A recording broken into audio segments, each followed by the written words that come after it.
తాగి డ్రైవ్ చేస్తే ఎవరూ పట్టుకోర్లే అన్న భ్రమలో ఉన్న మందుబాబులు పారా హుషార్. రాత్రి 7 తర్వాతే ట్రాఫిక్ పోలీసులు డ్రంక్ అండ్ డ్రైవ్ టెస్టులు నిర్వహిస్తారన్న ఊహలో ఇకపై ఉండకండి అంటున్నారు పోలీసులు. హైదరాబాద్లో ట్రాఫిక్ పోలీసులు డేలో సైతం డ్రంక్ అండ్ డ్రైవ్ పరీక్షలు నిర్వహించబోతున్నారు. హైదరాబాద్ టోలీచౌకి షేక్పేటలో mega day drunk and drive నిర్వహించారు. పట్టపగలే మందు తాగి రోడ్లెక్కే వారికి పోలీసులు ఊహించని షాక్ ఇచ్చారు.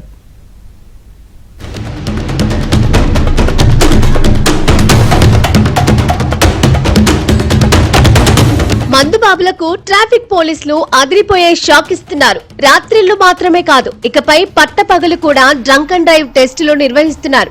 పట్టపగలే మందు కొట్టి బండి డ్రైవ్ చేయొచ్చులే అనుకుంటే ఇకపై పోలీసులకు అడ్డంగా బుక్ కావాల్సి ఉంటుంది. Any time, anywhere, any place లో డ్రంక్ అండ్ డ్రైవ్ టెస్టులు జరిగే అవకాశం ఉంటుంది. తస్మాత్ జాగ్రత్త.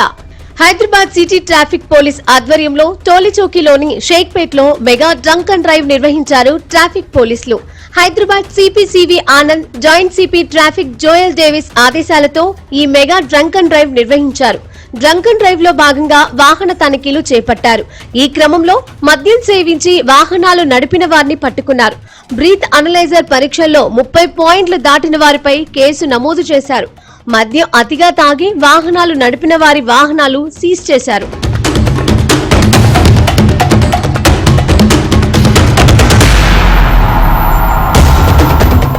ఇకపై పట్టపగలు మద్యం తాగి రోడ్డెక్కితే కఠిన చర్యలు ఉంటాయని హెచ్చరించారు.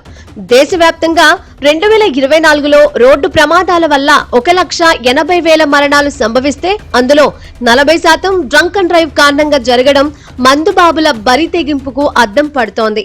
డ్రంక్ అండ్ డ్రైవ్ అని స్టార్ట్ చేశాము మన హైదరాబాద్ సిటీలో, ముఖ్యంగా మన షేక్పేట నాలా దగ్గర నుంచి స్టార్ట్ చేశాము.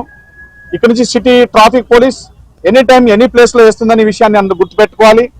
అదేవిధంగా సుమారు 30 mg తాగిన తర్వాత మేము చెక్కింగ్ 30 mg పైన వస్తే లీగల్ గా తప్పకుండా యాక్షన్ తీసుకుంటాము. అదేవిధంగా రెండోసారి కానీ మూడోసారి కానీ వస్తే వాళ్ళకి తప్పకుండా జైలు కూడా మేము కోర్టు ముందు హాజరుపరిస్తే గవర్నర్ మేజిస్ట్రేట్ గారు కూడా జైలు కూడా పంపిస్తున్నారు. మద్యం సేవించి వాహనాలు నడుపుతూ వరుసగా పట్టుబడితే కఠిన చర్యలు తీసుకుంటామన్నారు. మద్యం మత్తులో ప్రమాదాలకు కారకులై జీవితాలు నాశనం చేసుకోవద్దని విజ్ఞప్తి చేశారు. మరోవైపు స్కూల్ బస్ డ్రైవర్లు కూడా మద్యం సేవించి వాహనాలు నడుపుతున్నారు. ఈ మధ్య కాలంలో డ్రంక్ అండ్ డ్రైవ్ టెస్టులు నిర్వహించినప్పుడు ఎక్కువ శాతం డ్రైవర్లు మద్యం సేవించి బస్సులు నడుపుతున్నారన్నారు. హైదరాబాద్ లో రాత్రి వేళలో డ్రంక్ అండ్ డ్రైవ్ పరీక్షలు యథావిధిగా కొనసాగడంతో పాటు ఇక నుంచి రెగ్యులర్ గా డే టైంలో కూడా డ్రంక్ అండ్ డ్రైవ్ పరీక్షలు జరగనున్నాయి. ఇక నుంచి బీ కేర్ఫుల్. తాగి వాహనం నడపొద్దు. తస్మాత్ జాగ్రత్త.